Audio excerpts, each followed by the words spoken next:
بیننده‌های عزیز، ما در بند باغارچه آمدیم. بیاین منظرهای بند باغارچه را از نزدیک تماشا کنیم.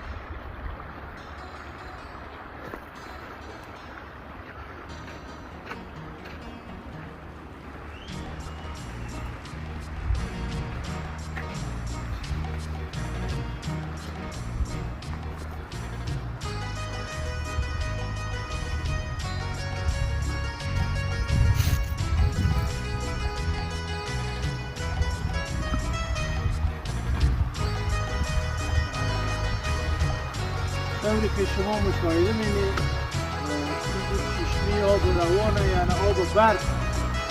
آب برف همساله از اینجا گیر میشه و میره داخل کشاورزی مردم.